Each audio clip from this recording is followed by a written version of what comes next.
All right, good morning. We're going to get started this morning with an invocation led by Dr. Imad Inchasi, Imam of Islamic Society of Greater OKC, and that will be followed by the Pledge of Allegiance led by Nicholas Feddersen of Boy Scouts Troop 569. Please stand as you are able.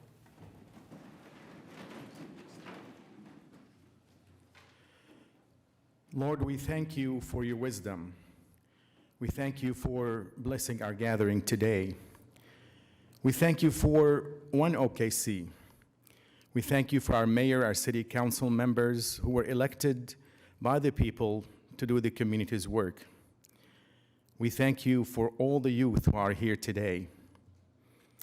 We pray for our council members that you enable them to know you better, to know your will, your plan for the people of Oklahoma City, so we may have a better state and a better nation. And so our state and our nation will prosper as well. Lord, grant them heart of wisdom so they may produce creative ideas, inspired solutions, and sound decisions to issues old and new. Lord, grant them sound counsel and good judgment to help them make good decisions. Lord, bestow upon them greater knowledge, understanding, and power so they may live skillfully and give back what is good and excellent to our community. In your divine, merciful name we pray. Amen.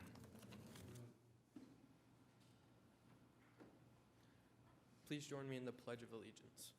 I pledge allegiance to the flag of the United States of America and to the republic for which it stands, one nation, under God, indivisible, with liberty and justice for all. All right. Thank you, Imam, and thank you, Nicholas.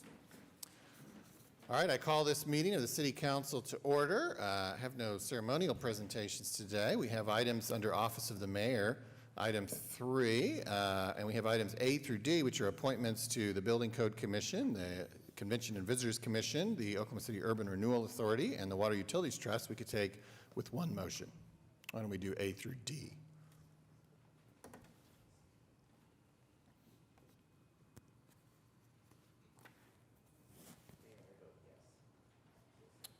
I don't even have a thing up yet here. No. Okay, we got a motion and a second.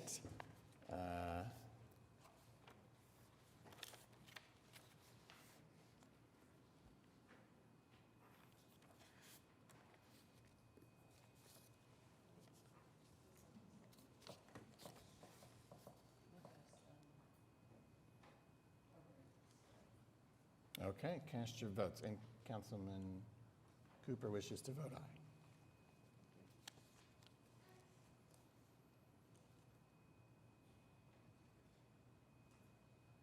Passes unanimously. All right, now this is one of our favorite days here at City Hall, the appointment and confirmation and opportunity to get to know our new youth council. And I think traditionally we kind of go around the horseshoe and everybody introduces the counselors from their ward.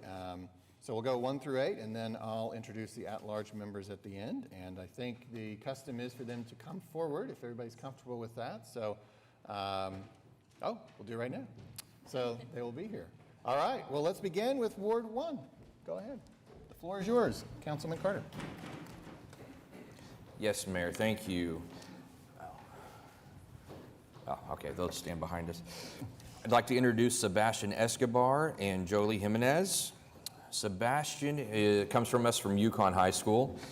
He is a junior at Yukon and is an active member of the student council. He's constantly planning events to help the community and his school welfare, fundraising, and working with school administration. He played Yukon Miller baseball as a freshman, but has decided to free up his time now for other things. He participates and volunteers with the St. Charles Borromeo Catholic Youth Group. He volunteers in the community, participating in cleanup events to help keep local environment clean and beautiful. Challenges Sebastian recognizes is that young people in Oklahoma City face are mental health issues and not being able to find affordable places to live. Sebastian's student council advisor commented that Sebastian has shown hard work and dedication by showing up to every event with a smile on his face, and he has a servant heart. Sebastian would love to go into college for pediatric emergency physician training, and he lives and works on a horse farm where they do training and breeding currently. So I'd like to introduce Sebastian Escobar. Jolie Jimenez is a junior at Cassidy School and a member of the policy debate team competing in the OSSAA local and national circuits. She is a National Junior Honor Society historian and has photographed NGHS events and outreach programs, led annual induction ceremonies, and planned monthly meetings for members. She is a member of our youth and government and is a part of the legislative branch attending the districts and state conferences. During the summer, she volunteers at the War Acres Library setting up arts and crafts activities for kids. Jolie is a district tournament winner for women's doubles tennis and placed third in state. She received the Girl Scout Bronze and Silver Awards, which is comparable to an Eagle Scout. Challenge Jolie sees are issues of lack of employment opportunities for Oklahoma's youth and more paid programs for internships for high school and college students. And one of her teachers remarked that Jolie is a natural leader, and not only does she lead by example, but actively encourages her teammates and pushes them towards a common goal. As she enters into college, her passion is to get into law school and become a lawyer. You know, I read these each year, and I am convinced that I did nothing with my life. Very good. These kids have exhibited so much, and we are so thankful to have them there. And I would like to give you both some city pins. Thank you so much for being here. All right, very good. Well, now let's meet the Ward 2 council members. Councilman Cooper. Hi, Mayor. All right. So I have a couple Ward 2 folk to introduce you to. Tolu Adarami. Did I get it right? Yes. And Roxy Hill? Yes. Okay. As a former middle school teacher and college professor, the most frightening day of the year is the day of pronouncing folks' names, especially someone from Oklahoma. Tolu, let's start with you. They are a senior at John Marshall High School and a member of Family, Career, and Community Leaders of America, the National Honor Society, and Student Council. When it comes to out-of-school activities, those include OU Scrubs, It's My Community Initiative, and the Superintendent Leadership Council. Tolu has received the President's Volunteer Service Award, yeah, you did, Principal Honor Award, and the first place title in the job interview for Star Events for FCCLA. May I ask, what does that stand for? Oh, say that in this. It stands for the Family, Careers, and Community Leaders of America. Thank you for that. And as a future leader, Tolu's challenges are tobacco use and gang affiliation in OKC's young population. One of her teachers commented, quote, "Tolu is a great student and often seeks opportunities and grabs all that are presented. She is a great person that sees students' needs and tries to fulfill them." Thank you and welcome. Roxy. Okay. Roxy is a junior at Heritage Hall and participates in debate, competing in the Academic Bowl, and a member of the Diversity Club. Their out-of-school activities include the Palomar Teen Board. Okay. Roxy also volunteers at the Metro Library, helping young children learn how to read through their Rocket Readers program. Challenges in the community for Roxy are the lack of access to therapy and treatment for mental health and child abuse. Good for you. One of Roxy's teachers state, "She has proven herself to be a strong leader among her classmates thanks to her drive and to achieve her goals. She pushes herself to be the best student possible in her studies and is quick to offer up her talents to her peers and any teacher who might need it." So thank you both for joining us and congratulations. And are the parents here and the families? Where are you at? Can stand up and give you a quick little applause and thank you for that too.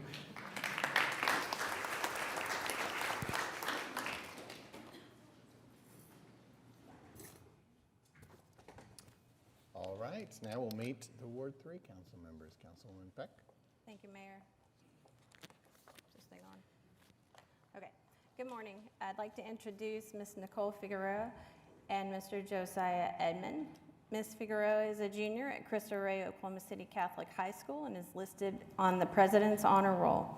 She's been the homeroom president, the class president, and a student ambassador for her school.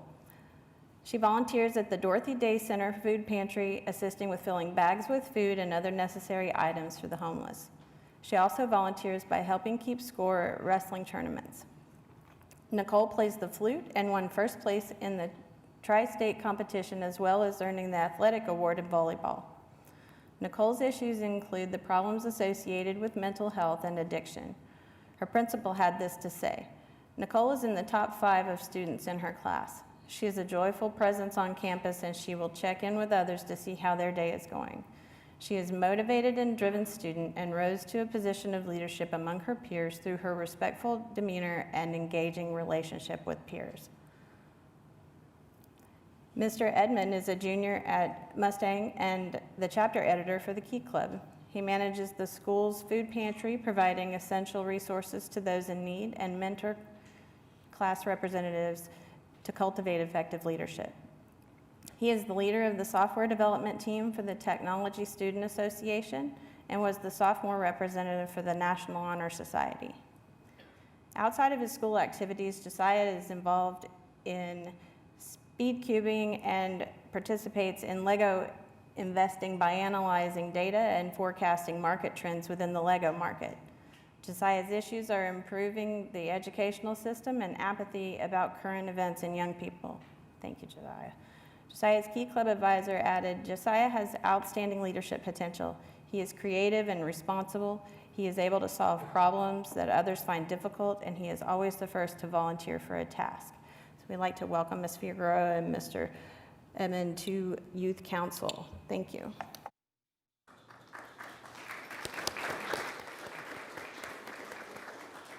All right, Ward 4. Thank you, Mayor. We are going to start, whoops, wrong side, with Miss Emily Bennett. Emily is a junior at Mount St. Mary's and a member of the National Honor Society. She is a Mount St. Mary's ambassador charged with upholding the integrity of the school and promoting its history to other families in the community, and a member of the Key Club. One of the challenges in the community for Emily is the lack of support for mental health. Her academic advisor commented, Emily is a kind young lady with a good heart and head on her shoulders. She is mature, responsible, empathetic individual with a positive attitude. She's a good listener and takes others' perspectives into consideration. She is articulate and communicates well with others. Emily is a good role model, getting things done, not settling for mediocrity. Next, I'm going to introduce the other way, Lily Bryant. Lily's a junior at Carl Albert High School, is a member of the Oklahoma High School Honor Society and the Student of the Year in Honors Biology and Spanish. She is a member of the FBC Choctaws Youth Leadership Team and a member of the In the Middle of a Miracle Teen Board, and a nonprofit that helps support child cancer patients with fun activities. Lily is a student Rotarian from Midwest City and a member and officer for the Fellowship of Christian Athletes. She is also a worship leader and a member of the Student Council. She's a varsity player of Carl Albert's girls tennis team, placing 3rd in state competition. She was the OSSA regional champion last year. Challenges in the community for Lily are the increased exposure to illegal substances and underage drinking.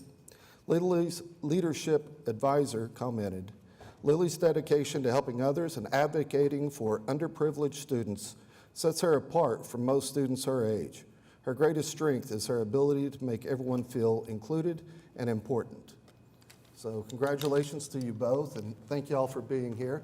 And thank you to their parents who are doing a fantastic job. Thank you.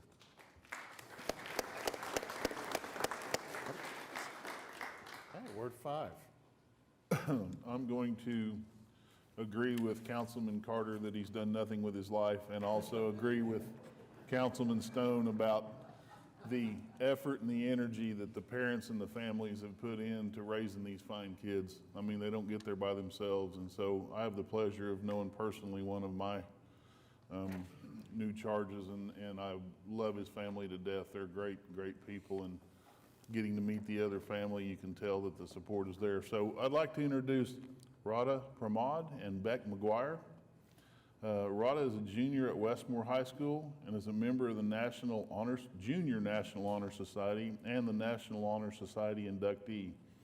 She's been the class secretary and treasurer for both her freshman and sophomore years and is a member of the Superintendent's Academy. Radha is a committee member of More Love, which is a great, great thing, nonprofit organization that helps fund projects for the city of Moore. She is active in Oklahoma Premier Volleyball and has played in the competitive club for 4 seasons.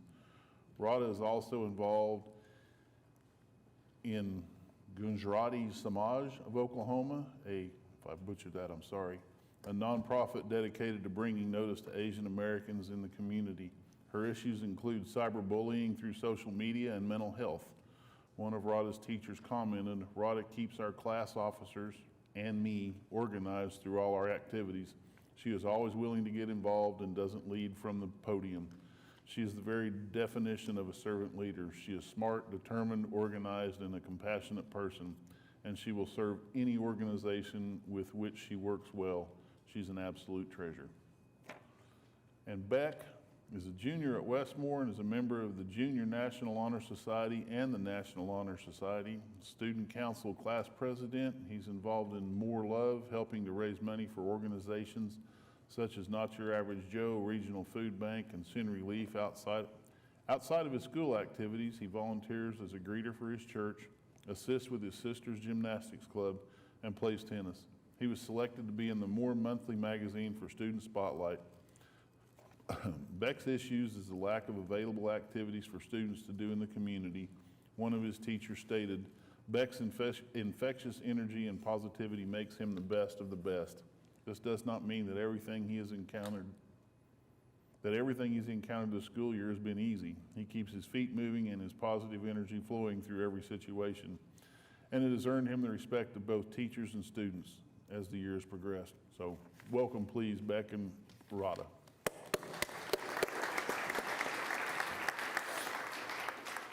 Ward 6? I have the pleasure of welcoming Suzette Gonzalez and Ismael Leos to Ward 6 Youth Council. Suzette Gonzalez is a senior at Aztec and a member of the Headmaster's Honor Roll, Secretary for Student Council, and a student ambassador at Metro Tech. She volunteered at the Oklahoma State Fair, helping at Agtropolis by taking care of animals and monitoring visitors. Challenges Suzette sees in the community are the increased number of homeless youth and child abuse. Her teacher says Suzette has proven that she is a student leader at Aztec and is not a stranger to public speaking or interacting with people from the community with a smile on her face and a very professional mannerism. Ismael Leos is a senior at Cristo Rey and a member of the President's Honor Roll. He is a student ambassador and a vice president of Student Council, where he aims to uphold school spirit and plan events, including the prom. Ismael also volunteers at his church. Ismael's issues are the school dropout rate and apathy in students about learning. A school administrator commented, Ismael has shown characteristics of service, adaptability, responsibility, empathy, and strong collaboration. As an 11th grade student, Ismael has collaborated in different school events and activities representing the 4 pillars of our school: purpose, service, knowledge, and faith. Ismael is always eager to learn, connect, and serve the community. Welcome to Ward 6 Youth Council.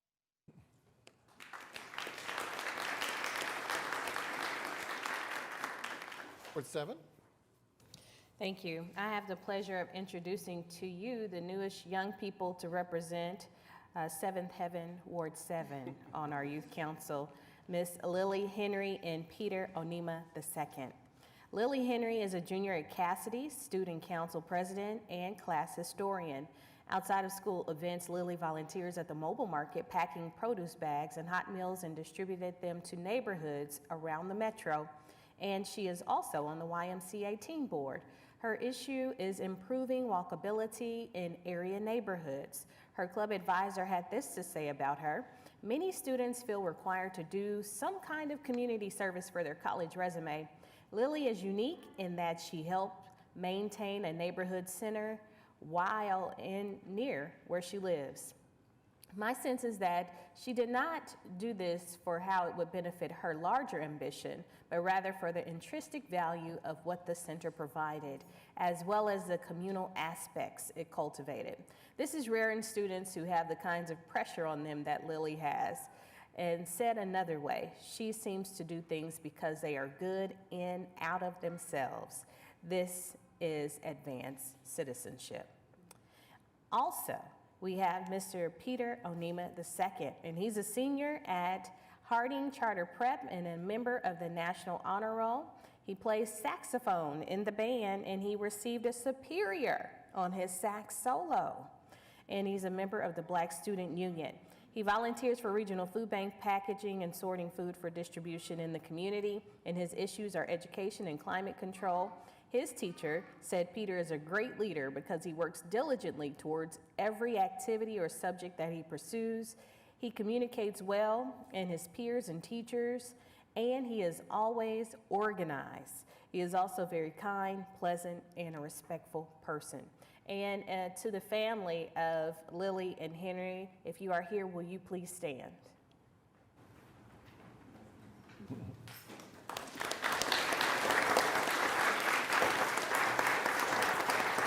I want to thank the family because we know it takes a village, so thank you for the work that you're pouring into your young people that will now represent Ward 7. Congratulations. Where y'all at? Oh, there you go. All right. Ward 8. Thank you, Mayor. First, I'd like to introduce Lakshmi Barasam. She is a junior at Deer Creek, a member of the National Technical Honor Society. She is co-captain of the Youth and Government Mock Trial Team, chair of Deer Creek Med Club, and a representative of Francis Tuttle BSMA Academy Hostess Student Council. She is a classical Indian dancer and singer, and she has the opportunity to perform at many events throughout the state. Her challenge in the community is mental health. One of her teachers commented, she is the epitome of an exceptional student embodying outstanding characteristics and unwavering strength. And I like this last sentence. She leads by example with grace and humility. Now you have some family here today. Is it your mom and your sister? Would they please wave? I'd like to thank them for being here, and I'd like to thank you for being a part of our youth council. Welcome aboard. Thank you so much. Next, I'd like to introduce Miles Murray. And Miles is a homeschooled senior and taking concurrent classes at Oklahoma City Community College. He is involved in OKC Storm Golf, a teaching assistant at MOPS, a team lead at HTO The Village, works concession stands at the ball fields at PCAA, and caddies at the Oklahoma City Golf and Country Club. Miles' issues are education and housing costs. A friend of his shared this. Miles has natural leadership skills that far exceeds others his age. He has a natural intelligence, catching on to unfamiliar things quickly. He has a pleasant, mild personality, and people just simply like him. He is boldly confident, self-reliant, and strongly self-motivated. And I really like this sentence too. He can be trusted to keep his word and to follow through. Miles, you have your family here today too? Would they raise their hands? Miles, welcome aboard. Glad to have you. Thank you. Let's give him a big hand hug. All right, it's my honor to introduce to you the at-large members of the Youth Council. Over my right shoulder is Vishnu Raju. He is a junior at Oklahoma School of Science and Math, and prior to that, Vishnu attended Cassidy School. While at Cassidy, he primarily devoted his in-school activities to two clubs, the Pre-Med Club as an officer, and Inklings, a psychology and ethics club where he served as co-leader. He was also a member of the track team and participated in long-distance events. He has received a perfect score of a 36 on the ACT, as well as received numerous awards for Science Olympiad in regional and statewide tournaments, winning 2 state championships. His issues are transportation and urbanization in underdeveloped areas of OKC, and a family friend remarked, that Vishnu's leadership style is characterized by inclusivity and integrity. Vishnu inspires others around him to strive for excellence, and he genuinely desires to see others succeed. Over my left shoulder is Natalie Santana. She's a senior at Westmore and an inductee in the National Honor Society and the National Technical Honor Society. She's a committee chair for Westmore Love, an organization that helps local community students in the school district. She's a senator for the Student Council and a senator for the Sociedad Hispano Latino Club, helping with the float for Fiestas de las Americas. Outside of school, she volunteers at her church as the director of scholarship programs for Build Girls Roll, connecting colleges to female students interested in architecture and engineering careers. Natalie is the secretary for Latinos Unidos Roll, assisting local schools and Hispanic events give high school students opportunities and resources for college. One of the challenges she believes is important in her community is the increasing population of homelessness among youth. One of her sponsors had this to say about Natalie, that she is confident, kind, strong, energetic, thoughtful, and consistently leads by example, holding herself to the very highest of standards. And where are the families for our at-large counselors? Just raise your hands. Yeah, very good. We've got Natalie. Yes, hello. All right. And let's hear it. There you go. This is yours. This is yours. Let's hear it for Vishnu and Natalie as well. All right. Well, we do need to confirm. You've heard everything there is to know about them, so hopefully you will cast an informed vote. Now it is time to confirm our 2024-2025 Youth Council. We have a motion and a second. Cast your votes. Passes unanimously. Let's hear it for our youth. Congratulations.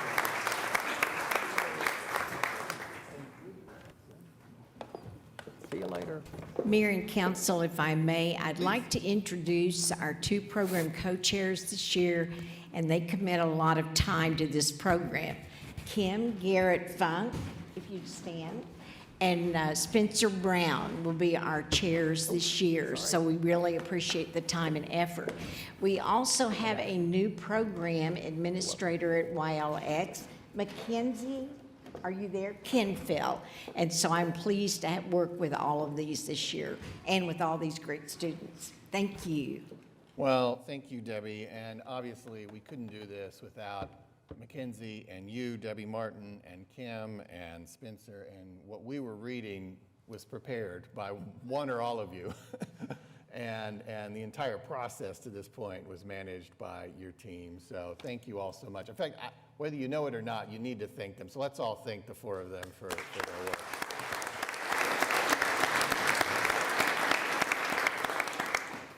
All right, so we're doing other things now. You're welcome to stay. I don't know, Debbie, what is do they need to, probably some of them are in school already, so. So is now a good time? Should we kind of encourage everyone to?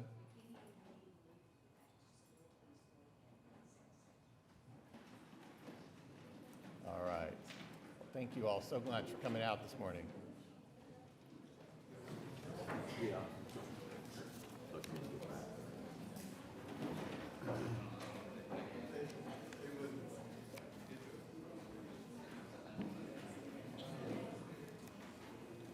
All right. Well, next up, final item on Office of the Mayor is item F. This is a resolution approving travel expenses for me to attend the U.S. Conference of Mayors Fall Leadership Meeting in Cape Cod, Massachusetts in September. Could take a motion on that. We have a motion and a second. Cast your votes.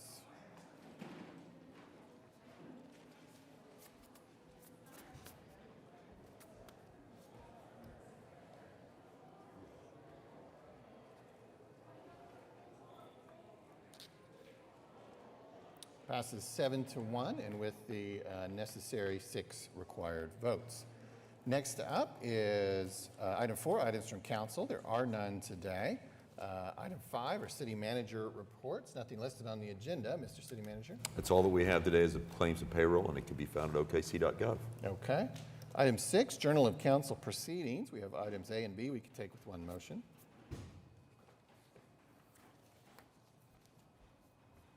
We have a motion and a second. Cast your votes.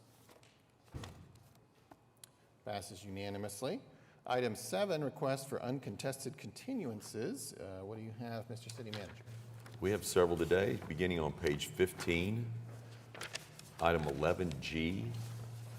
This is PUD 2019, and we're going to defer this to the 27th of August. And then on page 19, 11S1, unsecured structures. All of these are stricken from the agenda. Item C, 740 North Indiana Avenue. The owner is secured.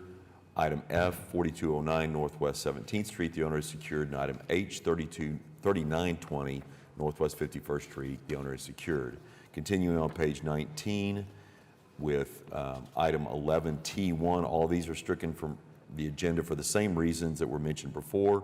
Item B, 740 North Indiana Avenue. Item E, 4209 Northwest 17th Street. And then item G, 3920 Northwest 51st Street. That's all the items that I have. Okay.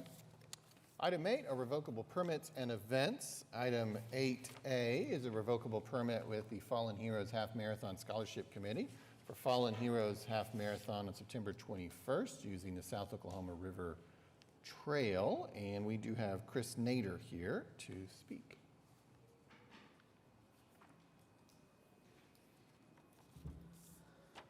Morning, Mayor Holt and council members.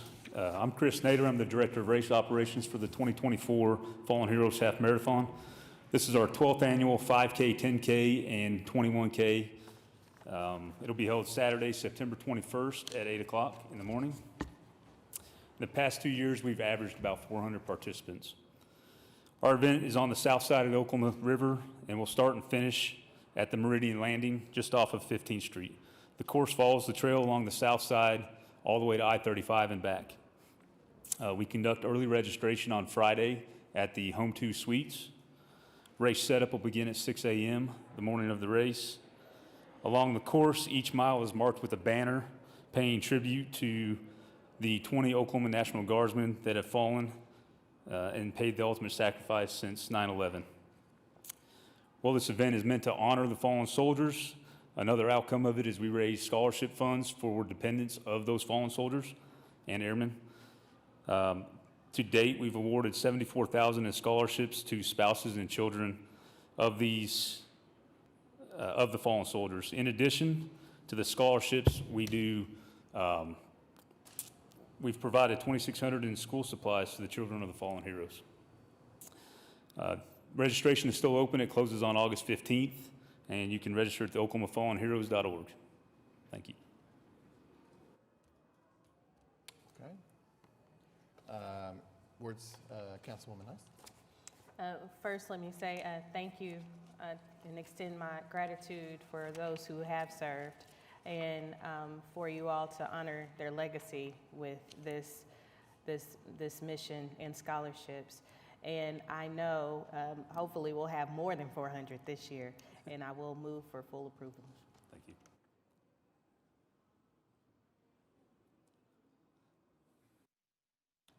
Okay, we've got a motion and a second. Cast your votes. Passes unanimously. Thank you. Item B is a revocable permit with the Riversport Foundation for Tri-OKC Riversport Challenge on September 6th through the 8th in the Boathouse District. And we do have Elena Croy and Tricia Downey. Good morning. I'm still a little choked up from that last gentleman. What a wonderful organization. Okay. My name's Tricia Downey. I'm the National Events Manager for Riversport. We're reeling at Riversport over the Olympics that are over. One of our Olympic trials winners came home with a bronze medal, so super excited about that, but we are also super excited about everything coming forward. One of the events that is coming is TORC, which is Tri-OKC Riversport Challenge.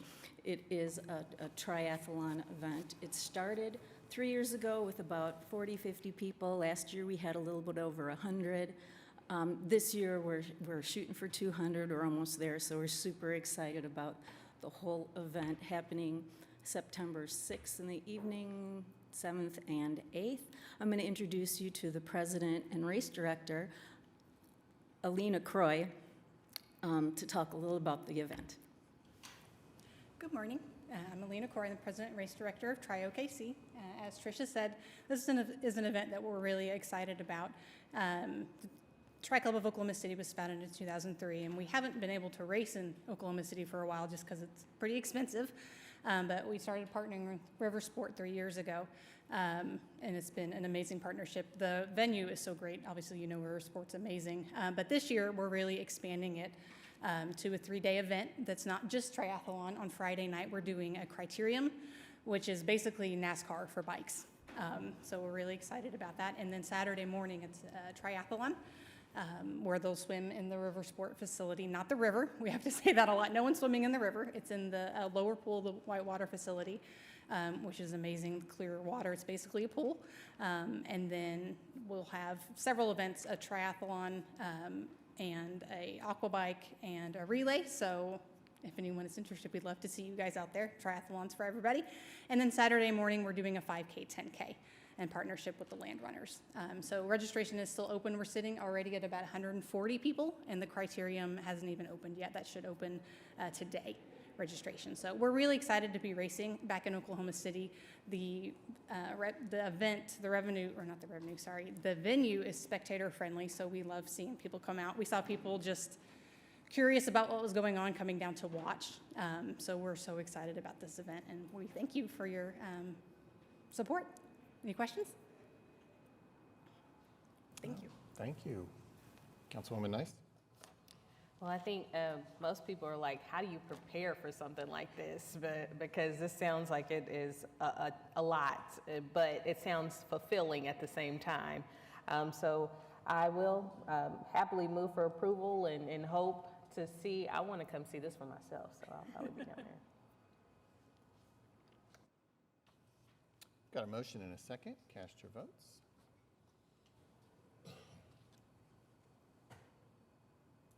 Passes unanimously. All right. Item C is a revocable right-of-way use permit with Red Coyote Running and Fitness to hold the Red Coyote Runtoberfest 5K on October 6th on Park between Walker and Hudson. And we have John Osland here. Good morning, Mr. Mayor, members of council. Red Coyote is excited to present the 10th running of the Runtoberfest 5K and the 6th year. We've had it over in Midtown in cooperation with Fassler Hall. It kind of kicks off our fall running and events racing season. Also, our partner beneficiary for this 5K run is Girls on the Run, who is entering their 15th season of helping young ladies in Oklahoma City. Red Coyote is a Sunday afternoon on October 6th. We invite everyone to come out and join us. Have some fun with us. All right. Ward 6 council member stepped away, but I bet we can muster a motion for you. I was asked to handle her business while she is away, and she asked me to move for approval. Yeah.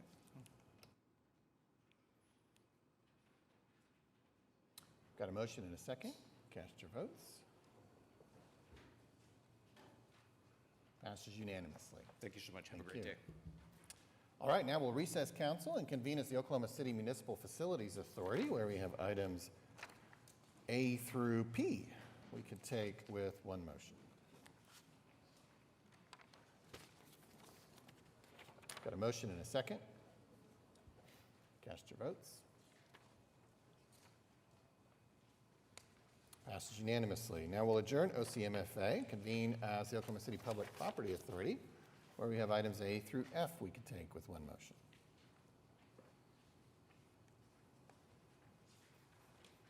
A motion and a second. Cast your votes.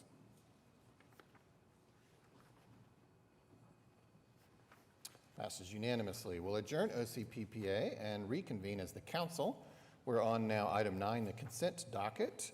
There are no items for presentation today. Is there any item that a council member wishes to pull out for separate vote, comment, question? Yes, item BH. Okay.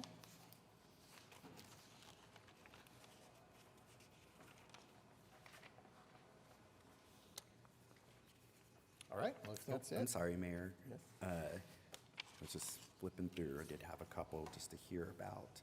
Forgive me, where is the consent docket? Okay, so, yeah, just a little bit of an update on items A, L, and AM, please. Okay. And then I believe that is all. Yes, thank you, Mayor. And will you add Oh. AN to mine as well, please? Okay. Thank you.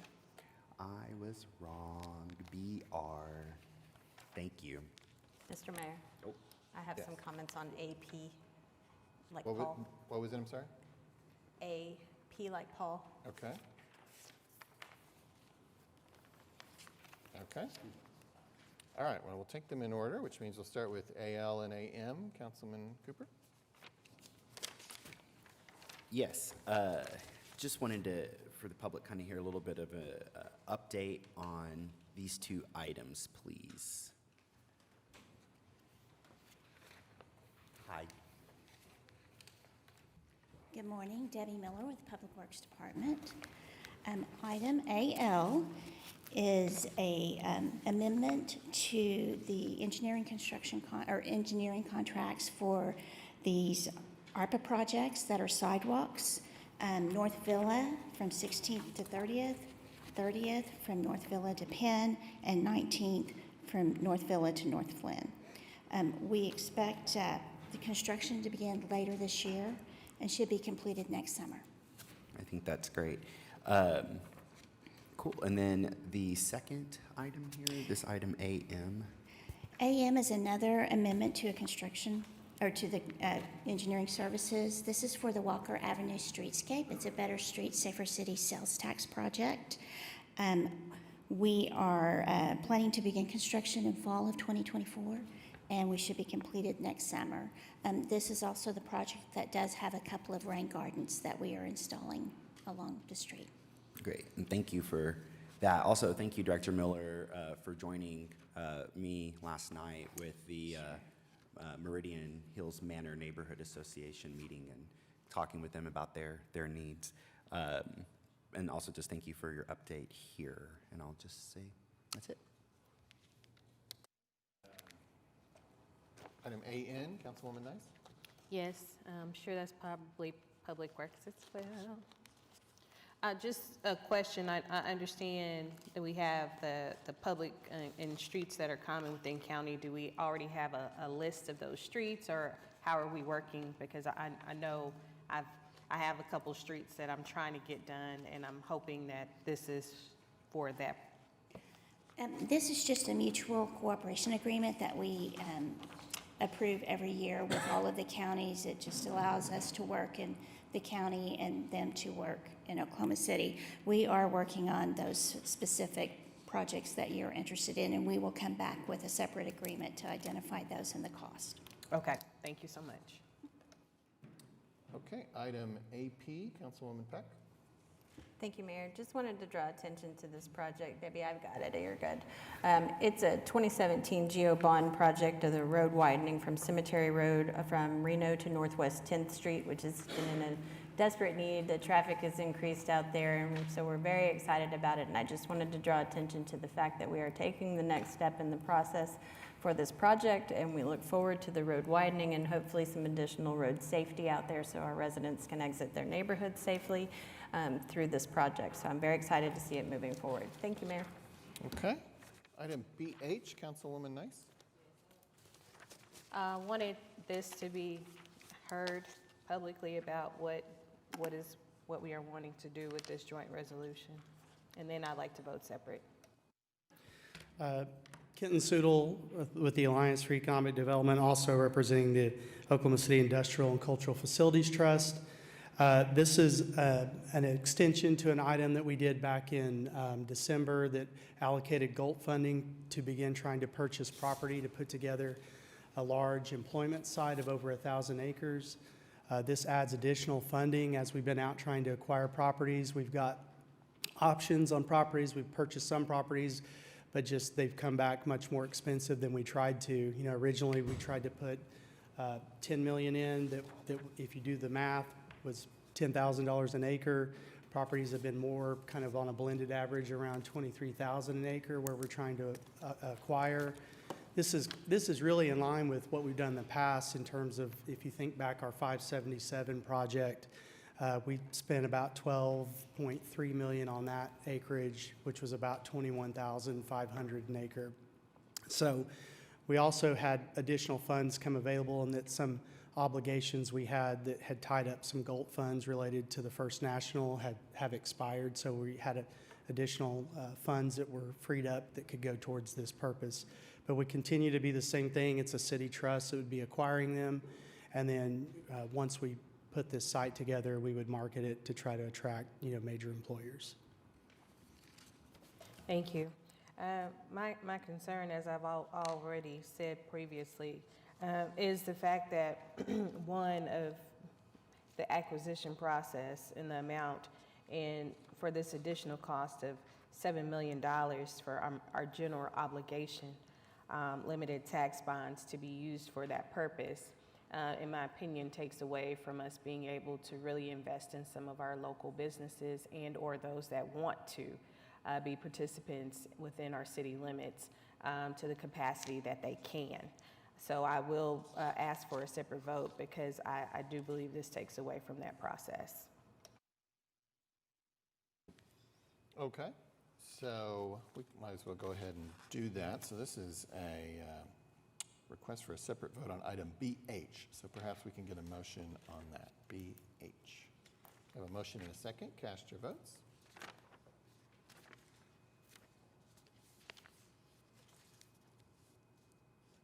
Passes 6-1. Okay, and finally we have item BR, Councilman Cooper. Oh, well, I don't know what he wanted, but maybe just, David, you want to just speak to the item for a second?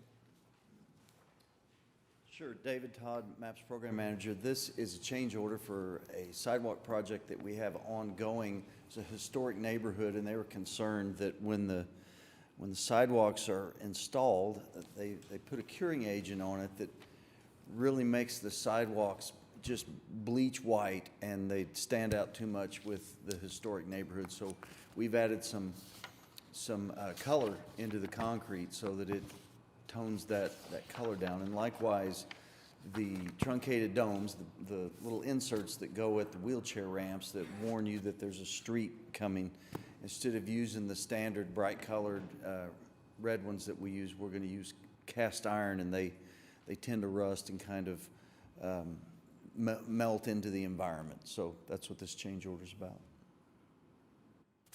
Well, and I'd like to express my gratitude to you and your team for the care you're putting in here, and also thank the residents of Crown Heights for reaching out to us and kind of saying, hey, I like the walkability component, but we have these concerns. And so I really want to take time in public to express my gratitude to you. Thank you.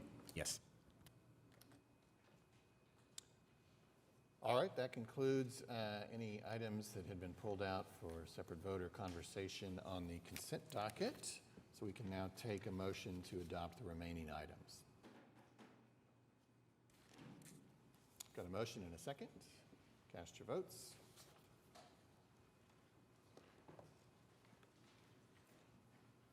Passes unanimously. Item 10 is the concurrence docket. We have items A through E we could take with one motion.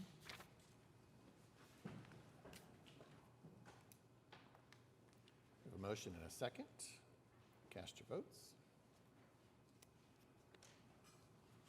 Passes unanimously. Item 11 are items for individual consideration. And we have item 11A. This is an ordinance on final hearing. It was recommended for approval. Rezoning 12143 West Hefner Road from AA to R1. Councilman Carter. Has No one anyone has signed signed up to speak, but there is someone standing at the podium. So. I'm more than happy to sit down.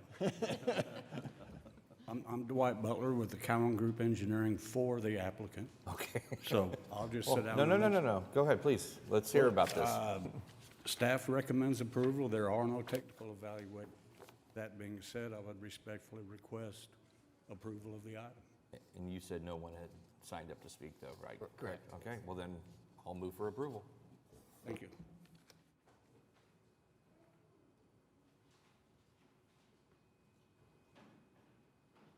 Got a motion and motion and a second.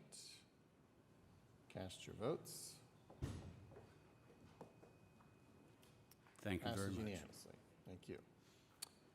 Okay, next up is item B. This is an ordinance on final hearing that was recommended for approval, rezoning 3301 Northeast 11th from R1, R2. Councilwoman Nice. Hi. No one has signed up to speak, but again, we got Good morning. I'm Alejandra Porras. I'm with Relic Ventures, and I'm requesting to rezone from an R1 to an R2. Okay. I was looking at this application request and also looking at the area that surrounds it. What I would like to do, I would like to talk to you all about this development a little further. So I'm going to ask that we defer this for 2 weeks and look at talking about and seeing exactly what you all are doing. Okay. We So- did speak with Kamal and the neighbors as well. You can? We did. You have? We Okay. have. I'd like to talk to you Okay, myself. alrighty. Okay. All right. I will ask for a 2-week deferral. Okay. Thank you. Okay, bringing up a motion here to defer this item for 2 weeks, item 11B.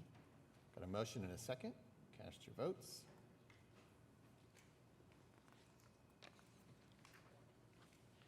Passes unanimously. Item is deferred.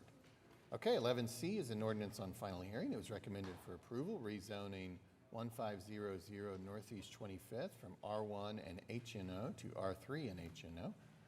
Councilwoman Nice, no one has signed up to speak. Hello, my name is Aisha Brown from Fine Rentals for You, and I am requesting to go from an R1 to an R3. And the lot it's currently a vacant lot, and I'm wanting to fulfill the need for more affordable housing in the area. Okay. I'm trying, have I talked to you before? Have we spoken? No. Okay. I talked to someone else. Okay. But it wasn't about this, so I know there is someone else that was looking at doing a similar but different type of development.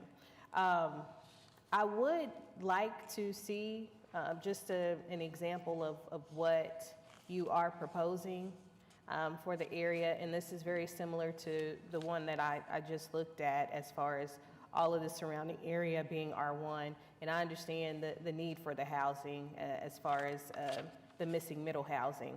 So I'm definitely okay with that, but I do just want to set my eyes on it just so I can understand the vision that you have for what we are doing for this particular part of our community. That's okay. So I will ask for this one, that we come back to the table in 2 weeks, and I hope that you and I will be able to talk through it before those 2 weeks comes. Okay. All right. Sounds good. Thank you.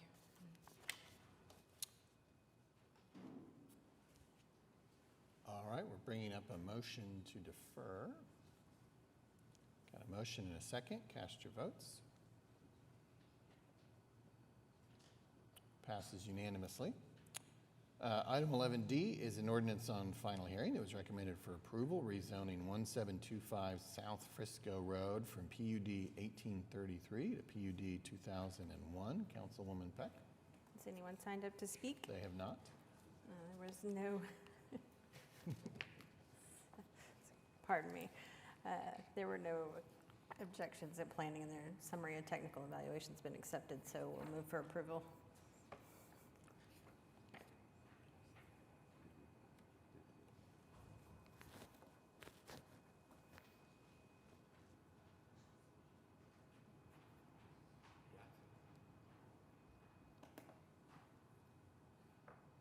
What's going on?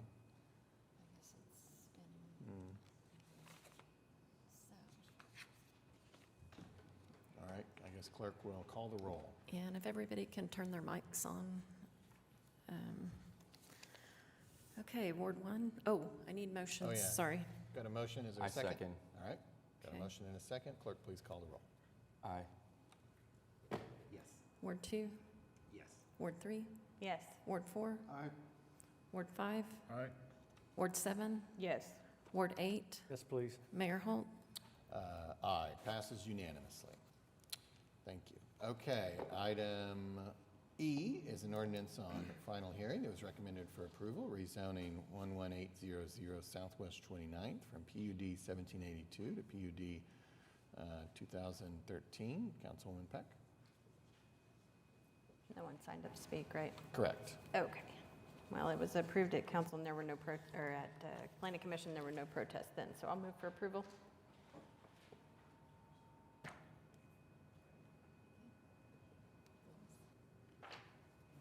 Still spinning?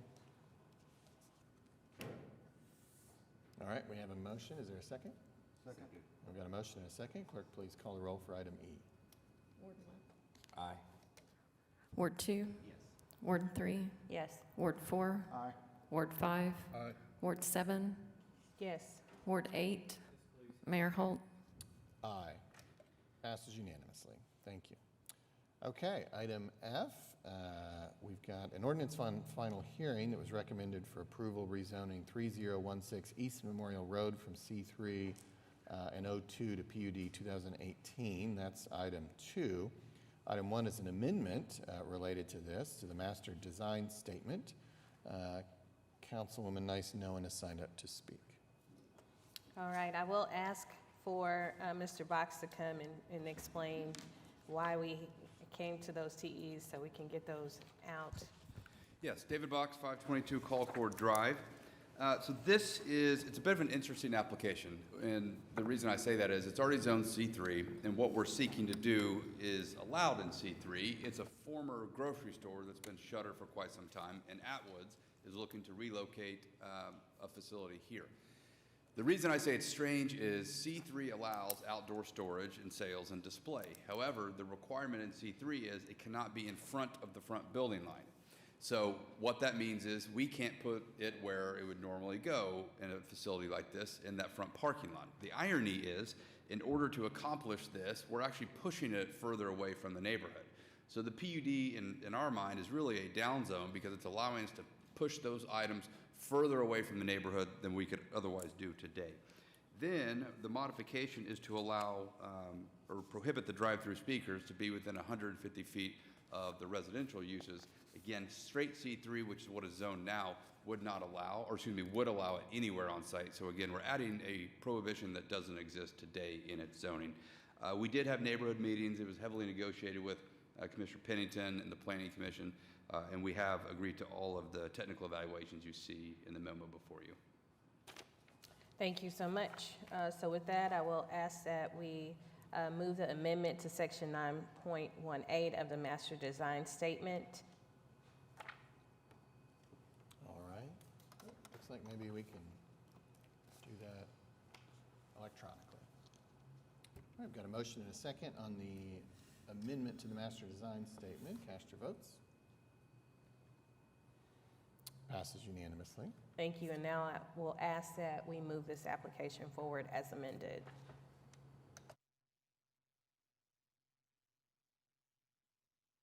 Got a motion and a second on item F2. Cast your votes. Passes Thank you. unanimously. Okay, item G was already deferred, which brings us to item H. This is an ordinance on final hearing. It was recommended for approval, rezoning 2811 Southeast 29th from R1 and PUD 1667 to PUD 2020. Councilman Stone, no one has signed up to speak. No one has signed up to speak? They have not. Is the applicant present? I don't know. No, I'm fine. I'm good. I meant the real applicant, not the engineering architect, so I'm sorry. I'll go ahead and move for its approval. Okay.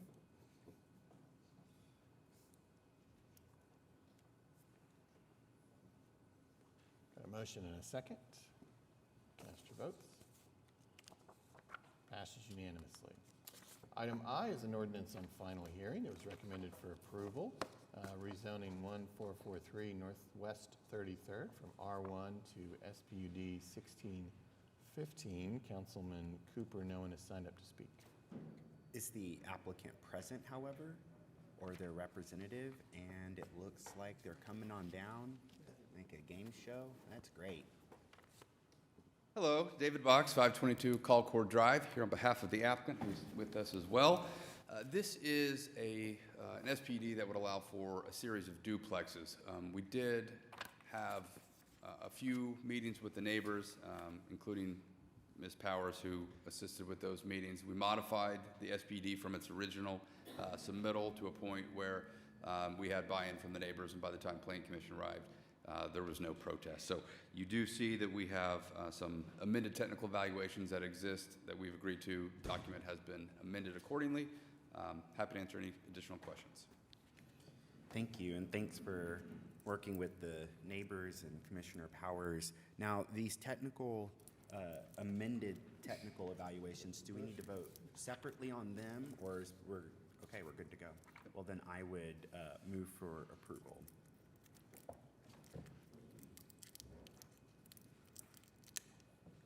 We have a motion and a second. Cast your votes.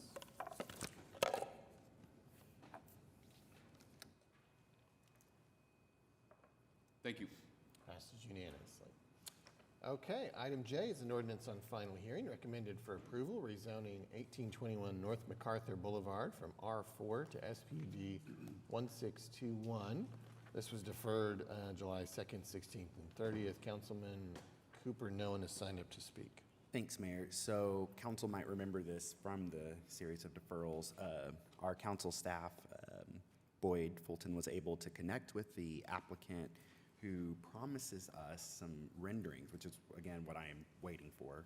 He says he'd have them by the end of the week. So I would, in the spirit of grace, request a deferral, but I will also say it's up to you all as council if you want to extend that grace or not.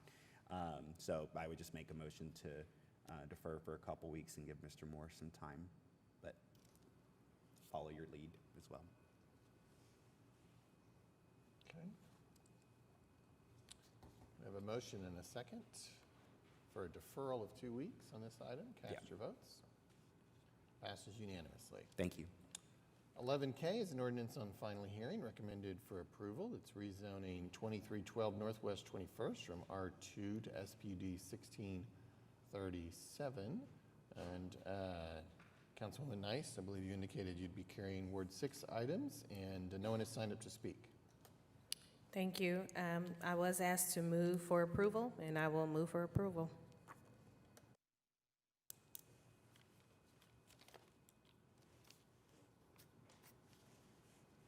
Got a motion and a second. Cast your votes.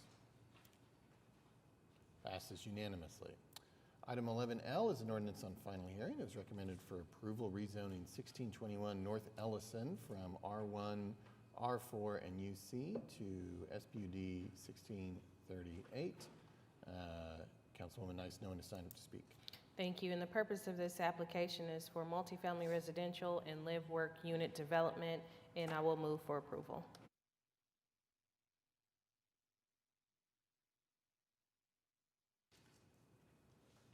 Got a motion and a second. Cast your votes. Passes unanimously. Item 11M is an ordinance on final hearing, recommended for approval, rezoning 14000 Southwestern from AA to SPUD 1639. Councilman Hinkle, no one has signed up to speak. David, do you got anything you want to say about this? No? I'll move for approval.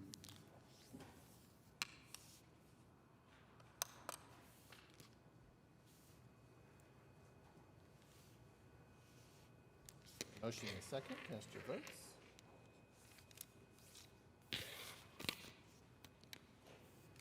Passes unanimously. Item 11N is an ordinance on final hearing. It was recommended for approval, rezoning 3009 Northwest 16th from R1 to SPD 1640. Councilwoman Nice, no one has signed up to speak. Thank you.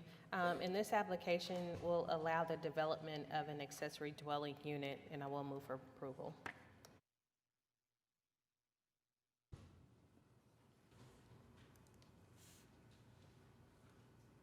Got a motion and a second. Cast your votes.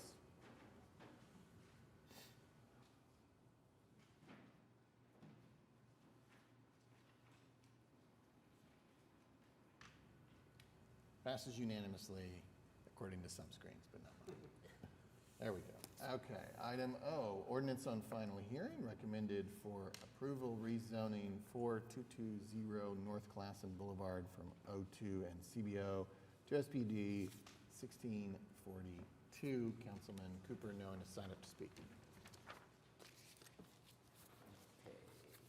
But is the applicant present? There's no one here. It's just us. Okay. Oh, there's someone coming. I see. That's great.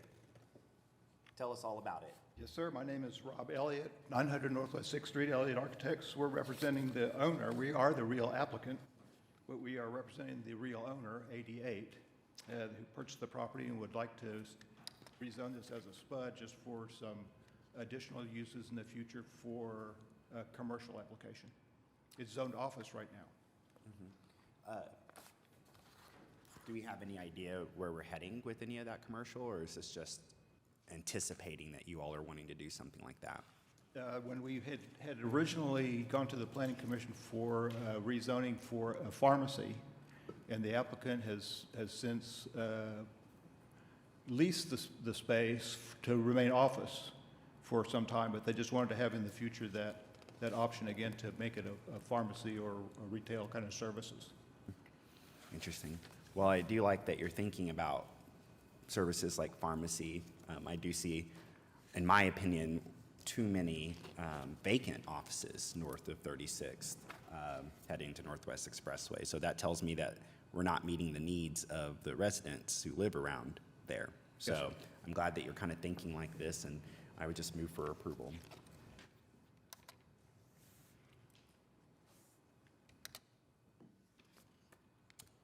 A motion and a second. Cast your votes. Passes unanimously. Thanks. Okay.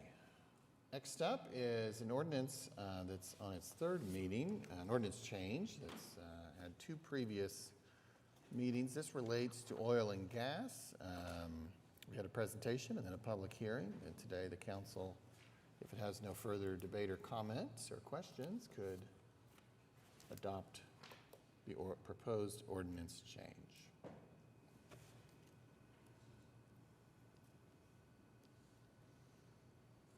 We have a motion and a second. Cast your votes. Passes unanimously. Item Q is a public hearing regarding a proposed ordinance change regarding electrical work on city facilities. This was presented at our last meeting. Today is just a public hearing. Amy, has anyone signed up to speak? No, they haven't. They have not, so we'll close that public hearing and proceed to R1, which is a public hearing regarding the dilapidated structures here listed. And I think maybe we do have somebody who's signed up to speak on a couple of these, right? So Andrew Harris, perhaps for item D, the North Robinson address, is that correct? Yes, 2400 North Robinson. Go ahead. We were,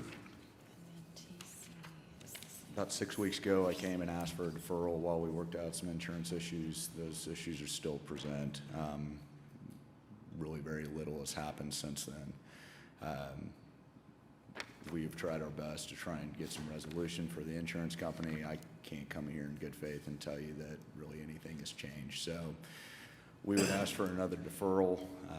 The photos that were taken with the city inspector showed that the majority of the issues and where the fire damage and where his concerns were part of the metal structure, not the brick building. So that's where all of our energies are being focused right now. James, I did get a call on this. I didn't mean to scare you. Sorry. I did get a call on this, and the person was really interested in preserving the brick building. It's a building that was probably built about the same time the Cheevers building was built, but also stated that the steel structure that was added to the brick is what I think is damaged and may need to go away. There may be some storage tanks issues, they said, on the property, but the bottom line is the brick building which was probably built, I don't know, in the 20s or something, probably should try to be preserved because it fits in well with the neighborhood. The rest of it is been damaged or destroyed, from what I'm told, and I did take a look at it.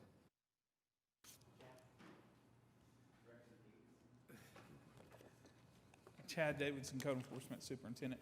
I know his client has met with our staff out there at least once, maybe twice, and the building is secured.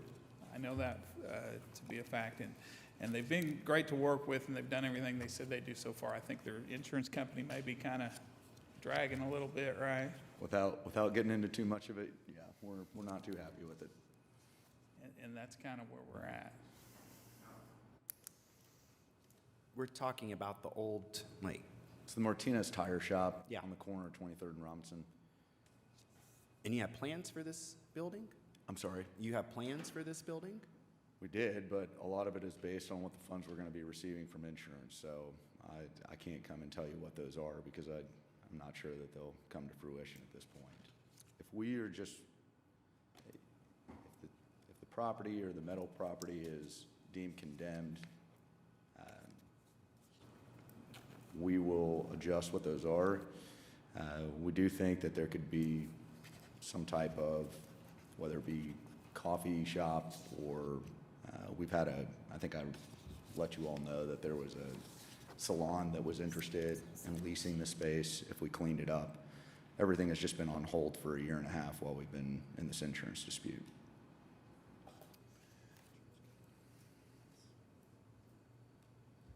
Well, what would you want to do here, Director Davidson? I think we could probably work with them a little bit more. I mean, either way, I mean, if we send it to the dilapidated docket or if we declare it dilapidated, we're going to work with them. Or if it's deferred, then we can work with them with that. It's kind of. I have a question. Sure. Does the declaration of it being dilapidated, do we know if that's going to adversely affect the dispute with the insurance company? Because I would hate to make that situation worse also. Sometimes it makes it difficult to receive for lenders to loan on buildings that are declared dilapidated or abandoned. I would support a deferral. The lending issue is not a problem for us. This is simply a dispute with our insurance company. Well, okay, let me say this. So this is, of course, where Ward 2 begins. It's our southernmost border. And when I was not even thinking of running for office back in '06, and I worked at Olive Garden on Expressway across from Penn Square Mall, I worked with people whose parents were shocked that they worked at Northwest Expressway's Olive Garden. The idea of coming south of Memorial was, in their mind, dangerous. And that has stuck in my head ever since. And I don't know if you ever do the thing you should never do, which is look at comments on, the local media, on social media.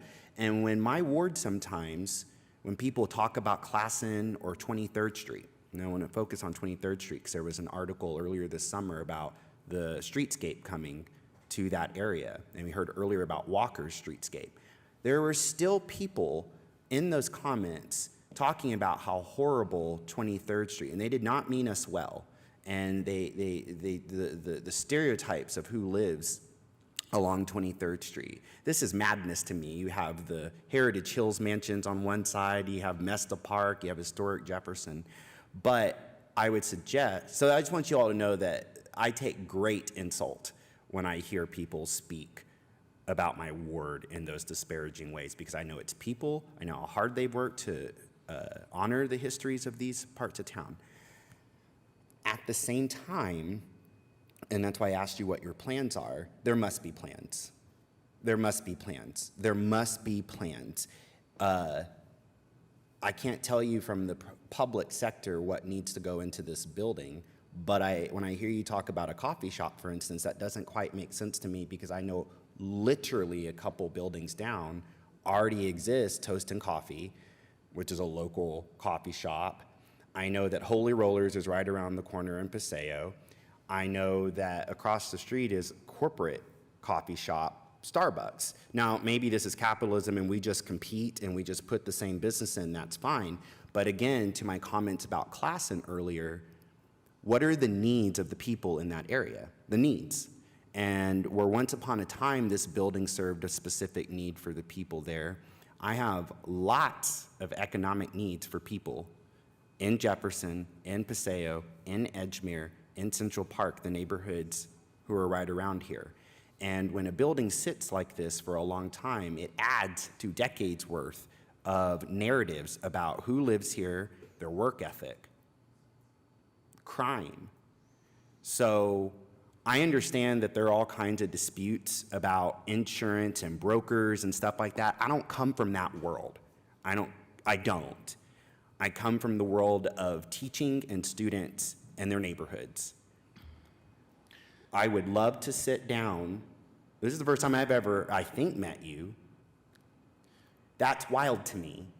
Like, it's wild to me that a council member in Ward 8 is getting a call about something in my, that's no offense, Mark. There's no offense, but that's wild to me that a council member from another ward is getting calls about a prominently placed structure, historically significant structure in my ward. Where am I in this? Where am I? Like, I'm sorry, like, I am a second-term council member, right, who loves this area from the bottom of my heart and have spoken about it. We've never met. I don't know who reached out to Councilman Stonecipher. And I don't, you talk to me, I will connect you with the neighbors here to talk about what their desires are, and we can fill them. But this is I feel very similarly about Walgreens at 23rd and Classen. It took Jenny Nguyen, the pink building at 25th, all she did was paint Classen Boulevard across there to stop the graffiti. Like, that's someone who cares about the property that she owns, and she's got plans. She's got plans. So what are our plans? What are our plans to serve the people here? So I will, to help you do well in whatever system involves insurance. If we need to defer this, if that's what creates stabilization here, that's fine. And I'm trying not to be mean, I really am. I hope that's not the tone I'm communicating, but I'm gonna be tough on this because my people want to see this honoring the history, like the way someone came in with Cheevers. So. Would you like me to address any of what you stated? Please. Okay.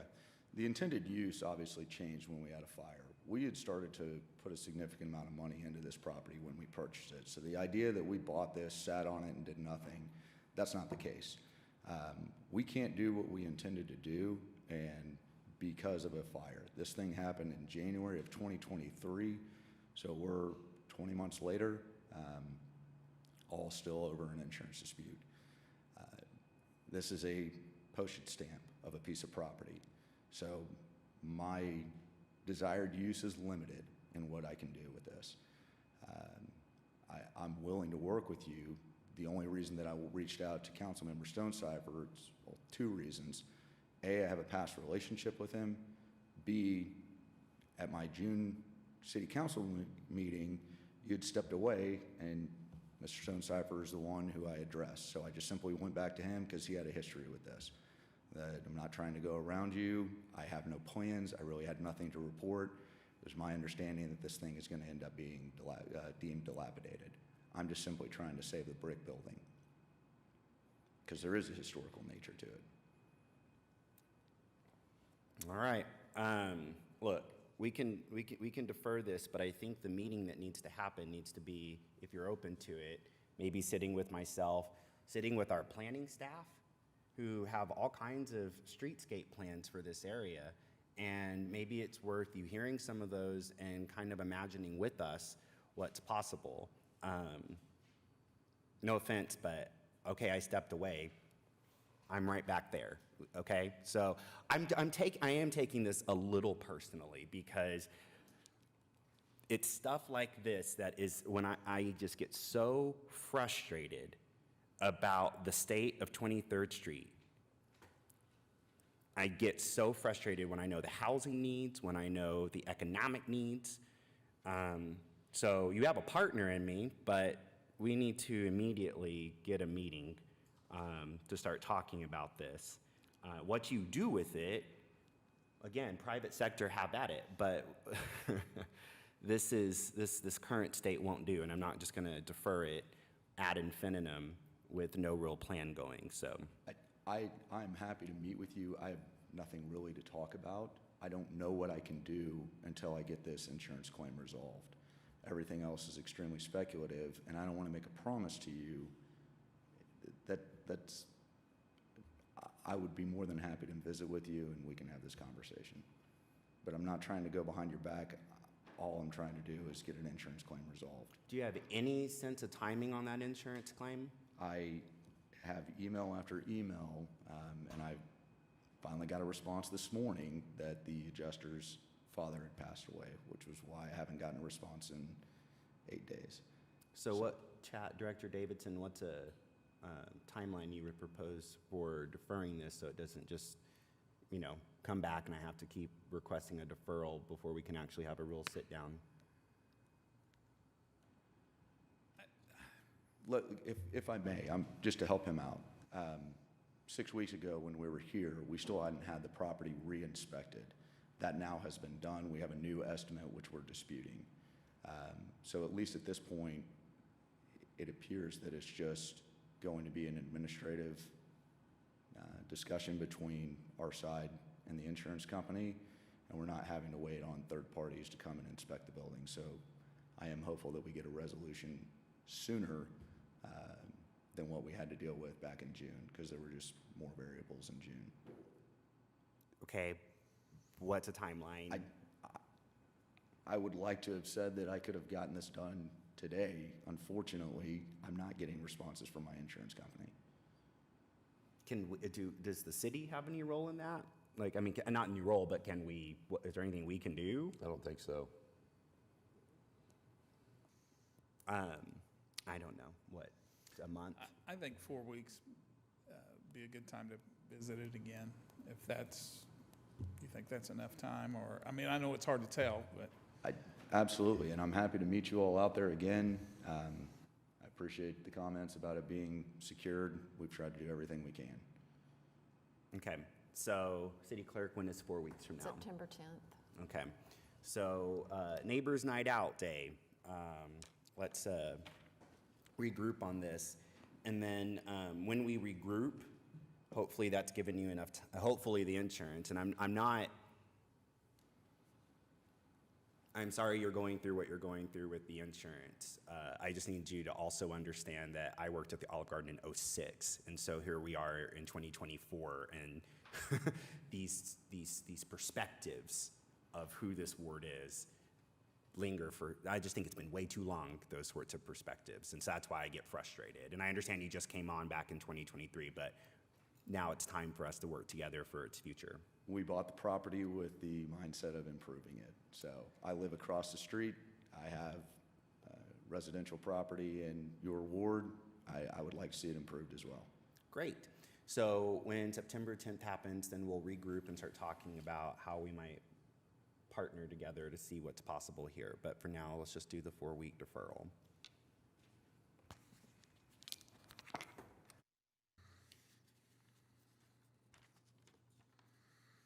Okay, we have a motion for a deferral of 4 weeks for this item. This item being RD. Got a motion and a second. Cast your votes.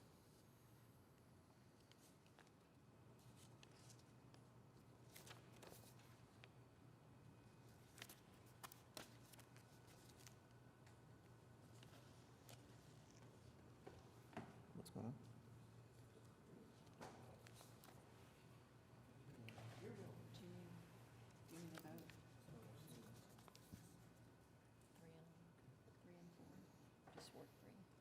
Councilman Peck, how do you wish to vote?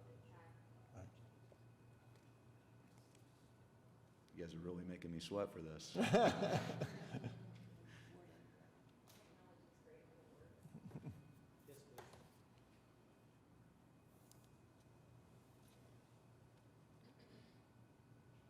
Passes unanimously. Thank you. Thank you. Now, this same item will come up again in a couple letters here, so presumably we'll probably do the same thing. For item B, I would like to defer that for 2 weeks, please.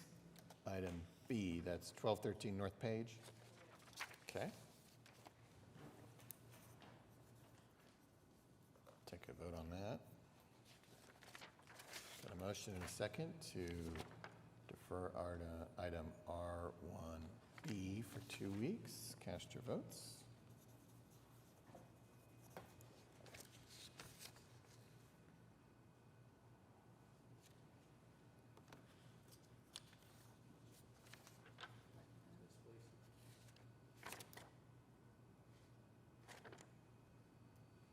Passes unanimously. And now we Mayor. have Blaine Nice here for item C. That'll work. Or do you wish to go ahead and, you want to hear from Blaine? No, please.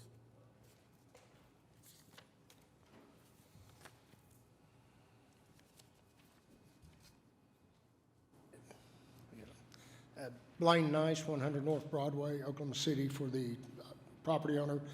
This is a matter that's been deferred a couple times. I apologize for my voice. And Councilmember Carter, we spoke yesterday. He has graciously indicated he might be willing to defer this for a 2 more week period. This, they have a closing tentatively scheduled for next week. They're going to get on this, and it's supposed to be for affordable housing. It's been a lot of moving parts, and it's taken longer than they thought. We've had some deadlines, and you guys have graciously deferred this a couple times. Councilmember Carter's indicated he's perhaps willing one more time. We had a conversation with one of the principals, and he understands the situation. One of the questions I think Mr. Cooper, somebody brought up, or Chad, this has an issue with lending, and if this passes, while no action may be taken for a couple weeks, we still may get closed. It just could mess with the lending, and we're just hoping, we graciously ask for one more postponement for 2 weeks. In my discussions with the owners yesterday, they have a scheduled closing date for next week. So giving a deferral of 2 weeks should get them by and get them what they need. However, if this comes back up on our agenda, we'll leave it after that. So I'm requesting a 2-week deferral, please. Okay. Appreciate that. Thank you. Thank you. 2-week deferral of item R1C. A motion and a second. Cast your votes.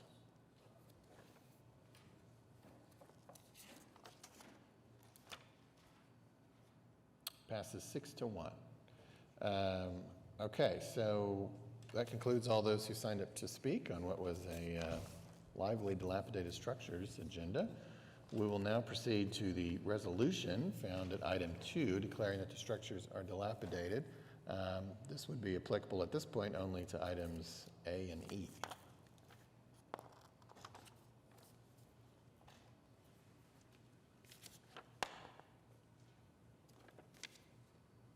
Got a motion and a second to cast your votes.